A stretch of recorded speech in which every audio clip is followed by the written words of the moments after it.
Hello, I'm Jack Parrott, and this is Faith in Context, a look at biblical faith in the context of daily life. Let me ask you a question. Have you ever doubted your spiritual faith? Have you ever doubted that you are truly born again? That you're going to go to heaven when you die? That Jesus is the Son of God? That the Bible is the Word of God?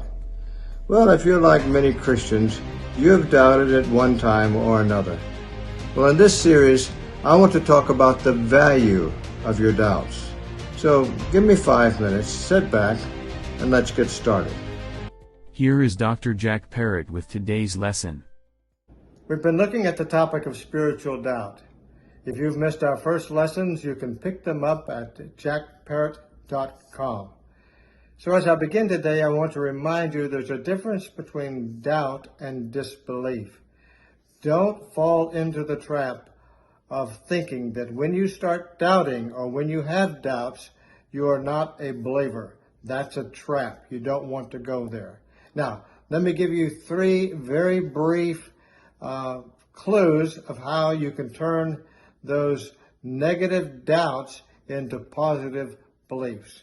First thing I want to encourage you to do is to deal with your doubts. You need to think about them. You need to get them in your mind. You may even need to write them down. But then you need to deal with them. Focus on your doubt. If you doubt that you're a believer, why do you feel that way? What's causing that? Did something happen in your life? Are you doing something that's causing you?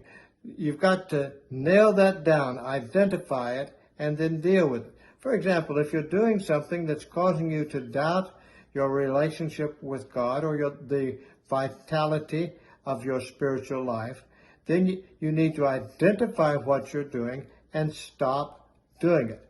But the first thing, if you want to turn these negatives into positive belief, you've got to deal with your doubts.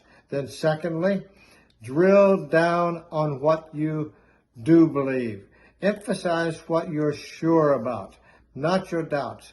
Sometimes what people do is they focus on the problems, they focus on the questions, they focus on the doubts. You don't want to do that, friends. You're going to get stuck. Doubts are a downward trend. They only drag you down. They never build you up. So whenever you start doubting your health, you start doubting your friends, or you start doubting your beliefs, you've got to drill down on the positives. Focus on the friends you do have. Focus on the things that, the days that you do feel good. Focus on things that are positive, not on the negative. Drill down on your positive beliefs. Someone says to me, I'm not sure that Jesus is who he says he is. Or I'm not sure that I believe in miracles. Well, what do you believe in? Do you believe the Bible? Do you believe the validity of the faith of your family? What is it that you believe? Focus on those things.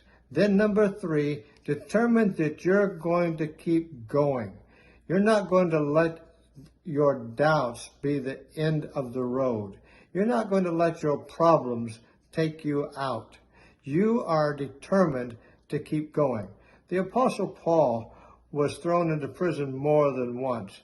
But the reason we read about those stories is because Paul was never overcome by his imprisonment.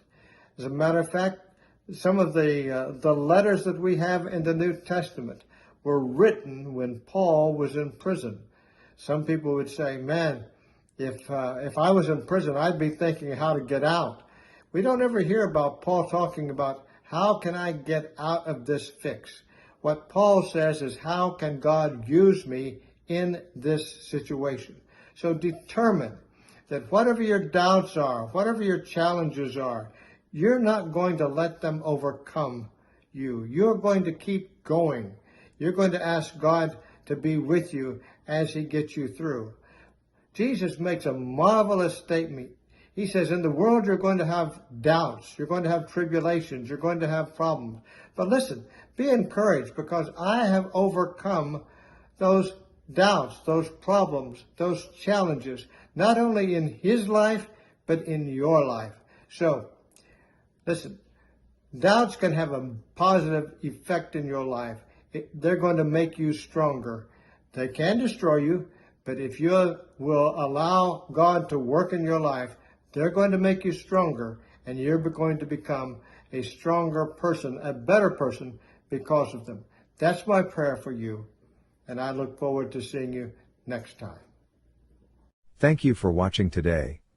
Help others see Faith in Context by pressing the like and share buttons on Facebook. More of Pastor Jack's resources are available at www.jackparrott.com and on YouTube channel.